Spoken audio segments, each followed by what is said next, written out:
પછી મેં રિબિન કાપ્યા પહેલા બાયણામાં કંકુના ચાંદલા કર્યા. જો ભાઈ હું કોઈ મોટો માણસ નથી, પણ મને મારી ઓકાતથી વધારે પ્રેમ મળે છે. રિબિન કાપવામાં મેં એના મા બાપને પહેલા રાખ્યા.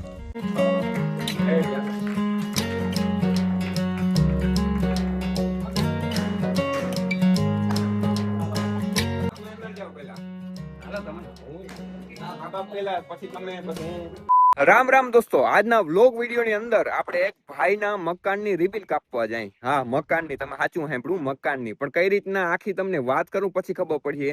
માણસ દુકાનનું ઉદ્ઘાટન કરીને એમાં રિબિન કાપે, પણ આ ભાઈને મારા હાથેથી પોતાના મકાનની રિબિન કપાવી છે. એનું પાછળનું એક કારણ છે, એ હું તમને ગાડીમાં બેસીને કહું. ગાડી તૈયાર થઈ ગઈ છે, આપણે જવાનું છે ને નવગામથી બે ભાઈબંધોને લેતા જવાના છે. આજથી લઈને વર્ષ દિવસ પહેલા, કદાચ વર્ષ થયું હોય કે ના થયું હોય મને ખબર નહીં, ત્યારે મને એક ભાઈ મળ્યો હતો. એક એવો ચાહક જે ચાહકે છે ને મારા માટે, મને મળવા માટે થઈને પોતાની નોકરી બધું મૂકી દીધું. મેં આગળ વાત કરી હતી, તમને જરીક વિડીયો ક્લિપ દેખાડો એટલે તમને અંદાજો આવી જાય. ભાઈ ખરેખર આને પ્રેમ કહેવાયો. આમ જાતા હતા ને તો એ ભાઈ રડવા માંડ્યો.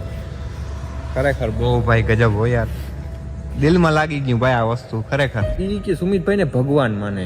અરે રોવાનું ના હોય ભલા મણા. ખરેખર ભાઈ ઇમોશનલ થઈ જાય. બહુ કેવાય યાર. તારા ઘરે હું પેશિયલ આવી, મોજ કર ને ગાંડા. એવું ના હોય, પરિસ્થિતિ હોય કે ના હોય, ઈ કઈ જોતો જ નથી. હું મોટો માણા નાનો માણા એ કઈ જોતો જ નથી ભલા માણા. ગજબ પ્રેમ યાર, દિલમાં લાગી ગયો ભાઈ આ. ભાઈ ખરેખર આને પ્રેમ કહેવાયો. આમ જાતા હતા ને તો એ ભાઈ રડવા માંડ્યો. ખરેખર બહુ ભાઈ ગજબ હોય યાર, દિલમાં લાગી ગયું ભાઈ આ વસ્તુ. ખરેખર બ્લોગમાં નાખો તો વાંધો નહીં ને ભાઈ? હા ભાઈ યાર, अब फाइनल તું જઈ કઈ ને તઈ મળવા આવ્યું, પણ આજથી કોઈ દી તું ધંધો ખોટી ના કરજો ને. મારા માટે થઈને ધંધો ખોટી નહીં કરવાનો, પાકું ને? મને તું કેજે એટલે હું તારા ઘરે આવી. પરિસ્થિતિ જોઈને કોઈને ઘરે જાતો જ નથી ગાંડા. ગમે નાનો માણસ હોય ને વયો જાવ, એવું કઈ હોય જ નહીં મનમાં. આગળની ક્લિપ જોઈએ એટલે તમે સમજી જ ગયા હો કે એના ઘરની આપણે રિબિન કાપવા જાય છે.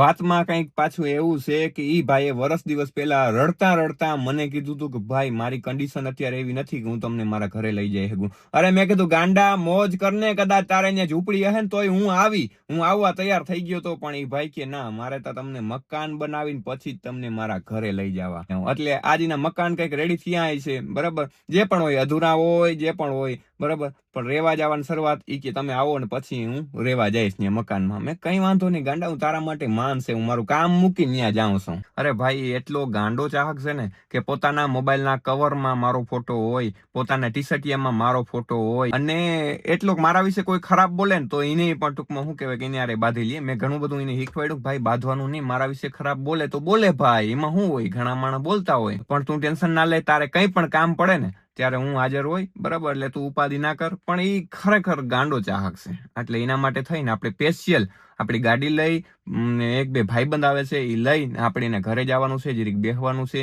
બરાબર. આ તો રિબિન કાપવું નહીં તો એનો શોખ છે એટલે. હા બોલ, હવે બોલ, શું કહેતો હતો?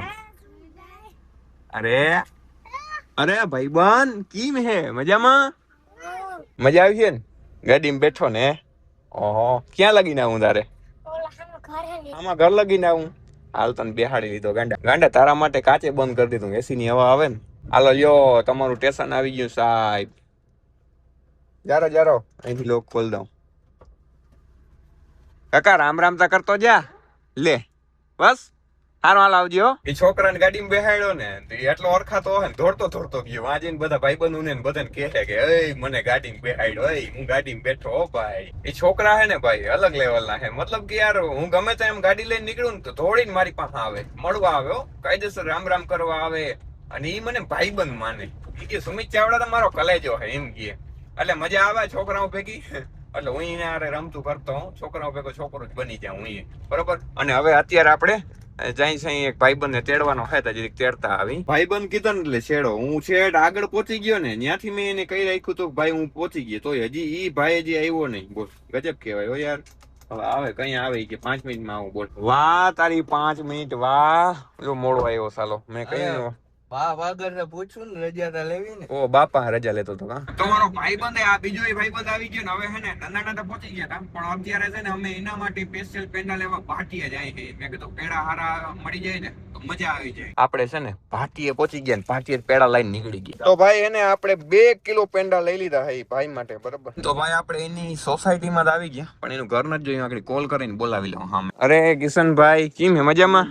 જો ભાઈ એની હે ને આપણો ફોટો વાળું ટી શર્ટ પહેર્યું ભાઈ, ગજબ કહેવાય. અને ઓલો ભાઈબંધ આપણો ભાઈબંધ છે, બરાબર. અને આપણે એના ઘરે જઈએ હવે. ભારી ગોઠવી રાખ્યું ભાઈ કિશનભાઈ, જોઈ લે ફુગા બુગા ને બધું. હો ભાઈ ભાઈ મજા આવી ગઈ. લ્યો પેડા લેવો સ્પેશિયલ 2 કિલો. અરે ખાવ મોજ કર, આ બધાને ખવડાવજો, આ બધાને. એવું હોય બાજુવાળાને બોલાવી લેજો પેડા ખાવા. પછી મેં રિબિન કાપ્યા પેલા બાયણામાં કંકુના ચાંદલા કર્યા. જો ભાઈ હું કોઈ મોટો માણસ નથી, પણ મને મારી ઓકાતથી વધારે પ્રેમ મળે છે. રિબિન કાપવામાં મેં એના મા બાપને પેલા રાખ્યા.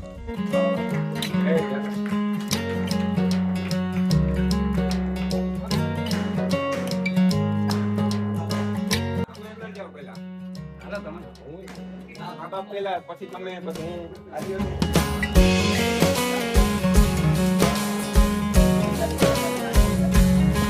પણ એના આખા પરિવારનો ને કિશનના મોઢે હરખ જોઈને મને બહુ મજા આવી ભાઈ.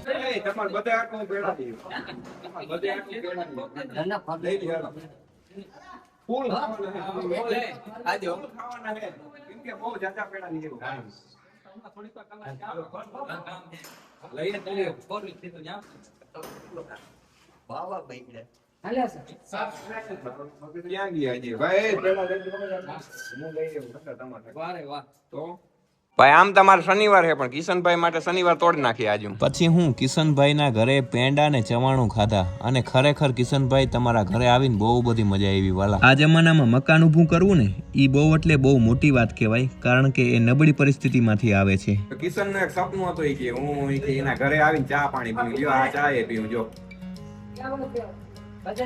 હલો રામે રામ બાપા, મળીએ. બહુ મજા આવી ભાઈ, તમને બધાને મળીને ખરેખર મજા આવી. અને ભાઈ એક મકાન ઊભું કરવું એક નાની વાત ના કહેવાય, આ જમાનામાં બહુ મોટી વાત કહેવાય ને. ભાઈ મકાન ઊભું કર્યું અને પોતાના મહેનત ઝૂંપડું ઊભું કર્યું હોય ને, તો એ સૌને વાળવું જોઈએ એમ. એટલે મજા આવી ભાઈ બધાને મળીને. હવે રેડી ને કિશન? આવી ગયો ને તારા ઘરે? હે કઈ ના ઘટે ને? તો વાંધો નહીં. સારું હાલો બાપા, મળીએ. રામે રામ. હો આવ કિશન, ની બાજુ આવ તો ઘરે આવજો. મહેરબાની. લઈ લે મારો ભાઈ, તે ખર્ચો કર્યો, તું નાનો માણસ. અહીંયા લઈ લે ભાઈ. તારો ભાઈ મહેરબાની.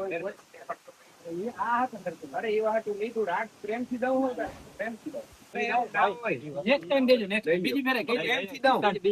પ્રેમથી લઈ લે.